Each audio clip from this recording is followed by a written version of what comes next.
Welcome, ladies and gentlemen, to Commodity TV in the new edition of our online interview series. We want to have now, for the first time, Axo Copper here on Commodity TV, and Jonathan Egilo, sorry for that. The CEO is here with us today. Hey, good morning to Canada. How are you? Yeah, good. Thanks for having me. How are you? Yeah, fine. Thank you. It's way too hot. As you can see, I only wear a polo shirt because we have 33 degrees. It's a nightmare. Yeah. But anyhow, things are working. The summer is back. That is great. And this video is also produced and published on behalf of and paid by Axo Copper. Yeah, Axo Copper, and the name says it already. You are in copper. So maybe you can give us a short overview on the company. What are you doing? Yeah, sure. So, Axo Copper. So, I guess for starters, our founders and the group behind it is the same group behind Silver Tiger. Mhm. Glenn Jessom, the CEO of Silver Tiger, is our executive chair, and also the group behind Go Gold.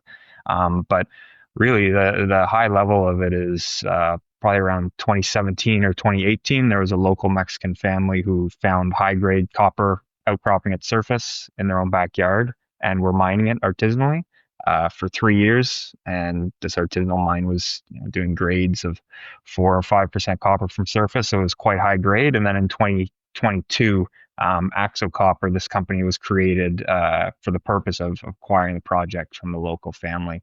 And it had been run privately by Axo from late 2022 up until 2025, where about 2 months ago now, we IPO'd on the TSXV, raised $11.5 million, and started up the latest round of drilling, which for us is phase two. There was some drilling done while we were a private company, and we restarted drilling 2 months ago. Okay, perfect. As you said, they mined already artisanal 3 years, so there's still some copper left, I presume. Yeah. One of the first things we did was do some sampling in the base of the pit and drilling along strike and down dip to make sure there was more of it. Yeah. Absolutely. No, I mean, we see it also from your latest two press releases. One was on 5th June, where you had like 8.9 meters with almost 6% copper and over 15 meters with almost 4% copper. I rounded the numbers, sorry for that. But I think that speaks for itself because, Mexico is normally very famous for silver. But you guys have now fantastic copper values here. So what is the plan on this, and what does that mean for you? Yeah, for Mexico, a lot of Mexican copper is mined throughout the Sierra Madre Belt, just normally typically further north by Grupo Mexico, and historically some high grade mining in porphyry related districts, but now it's generally low grade porphyries further to the north. Um, the drilling for us, it's obviously quite unique, right? And also those numbers you're referencing aren't even just copper equivalents, like that is purely copper. So we think we're kind of in a unique position where I think the market there's a lot of saturation of lower grade bulk projects that are going to cost $3, $4, $5 million to build, typically porphyry deposits, often in the Andes. So finding something that's a lot higher grade, obviously the grades stand out. But it's not just having the high grade, it's what the grade allows us to do, which is have good margins and build something that would be, of reasonable scale for either a junior to build or a mid-tier to build. It doesn't necessarily have to be relied on to be, a multi-billion-dollar build like a lot of these porphyries. So what we're doing now is, I'd say we're in a position where we're post-discovery pre-resource, right? We had the family who mined something very high grade, very interesting. We did the first round of drilling to confirm that there was more, but now we're in a stage where it's like, okay, well, how big is the deposit? We know there's grades, we know there's interesting. So what we're doing now on this program is just systematically step out at depth, step out along strike, and really test the envelope as much as we can. Okay, super. So that means like the first drill program you have done, fantastic results. I think that Yeah, is brings you appetite to much more, I would call it. yeah. And on the 19th June, you saw already like a new discovery at La Huerta South with grades above 10% copper, but those were surface grabs and trenching results, right? Yeah. So will you drill that soon? Yeah, the plan is to drill that probably come the end of August or September, so relatively soon. Yeah, the stuff at La Huerta South is really interesting. It's a completely different looking trend than what we're seeing at the main La Huerta discovery. And really what we're doing down there is we saw a geophysics target that warranted being followed up on. We've always had the thesis that it made sense for there to be other or parallel targets. Down in the area, there's just more cover and overburden. So we're in there with backhoes doing trenching and grab sampling. And the thesis proved up, quite rapidly, where earlier this year we started pulling copper at surface of, yeah, like you mentioned, 10 and close to 11% copper. So that warrants drilling, and it will be drilled. We're just kind of finishing now the target generation part down there, where before we just went into or before we decided to put a drill rig on it, there's a few different targets. A zone stretches about a kilometer in length, so it was really just an exercise of figuring out what area we want to target first before we hit it with a fan of maybe 3 or 5 drill holes. So that'll be coming soon. Okay, super. And then probably we get a much better and deeper idea of the whole thing there. That is Yeah. fantastic. Do you have also other metals associated with copper by now? So sometimes we find a little bit of silver associated with very high grade copper. So sometimes when we start seeing, probably above 5%, maybe around 10% copper over intervals, that's when we start seeing maybe an ounce of silver. Um, so but generally what we see is predominantly copper. There's a little bit of silver, which in a mining scenario might say pay for your processing costs, something like that. But in general, we're hitting just copper. Mhm. Okay, super.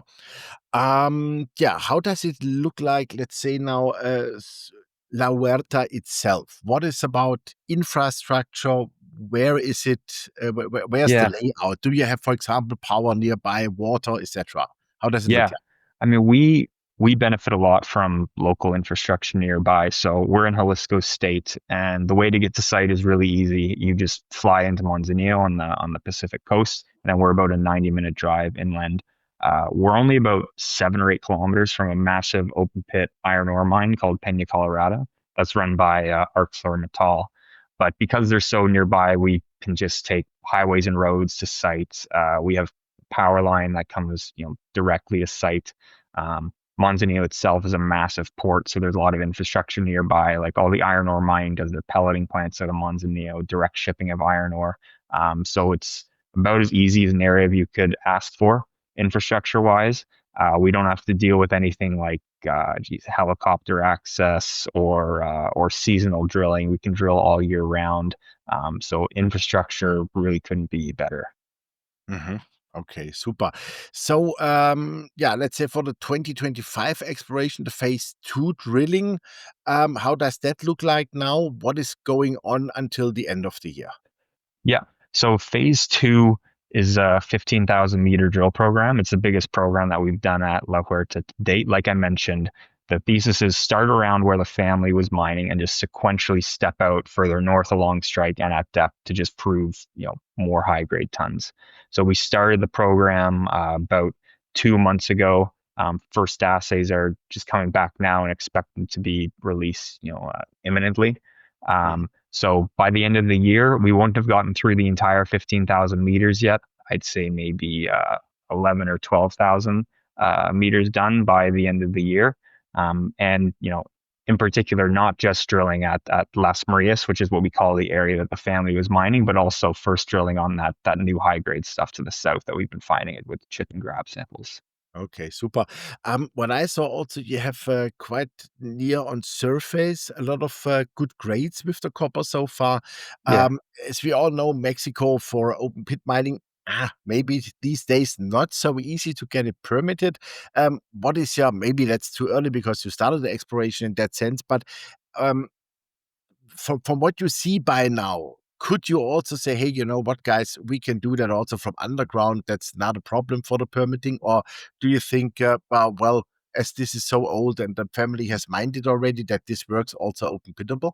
Yeah, it goes to surface, but based on kind of the general dimensions that we're seeing and the steep dipping nature of the deposit, it would be we're conceptualizing it as an underground mine. Mhm, Just when you see something that's, it can be 5, 6, maybe bulks out to 10 meters wide, it could make sense from surface, but only to a relatively shallow depth.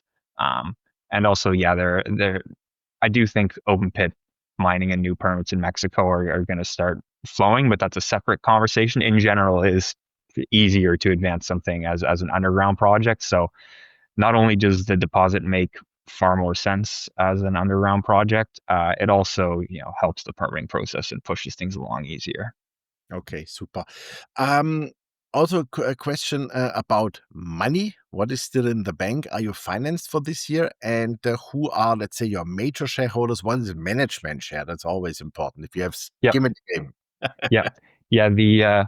So our the cash balance after fees and everything on the back of the IPO is in 2 months now is just under 10 million. So we're still very well cashed up.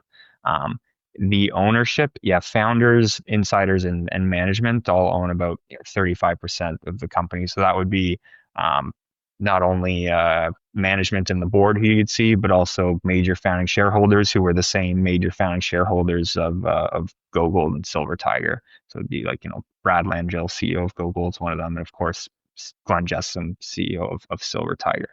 And then other major shareholders would be on the institutional side. So pension funds, hedge funds, major resources funds combined own between 20 and 25%, and then the rest of our shareholders would be retail. Okay, super, perfect. Well, I would say that sounds like a great concept. Your grades are speaking already for itself, I must say. Yeah, we look really forward to your news flow when the things come out of the lab, and please keep Yes. us posted. So, thank you very much for your time. All the best. Yes. Thanks very much for the time. Appreciate it. Thank you very much. Yeah, ladies and gentlemen, that was Jonathan Egilo, and he is the CEO of Axo Copper. And you heard it, Mexico, but not for silver today. It's for copper. And I mean, those grades, what we saw so far in their news releases and what they have published are really fantastic. This is outstanding stuff. And it looks like that they are really in a new copper district here with a good, yeah, and new discovery. And I would really suggest you have a look on the company. Thanks for watching us, and bye bye from Switzerland.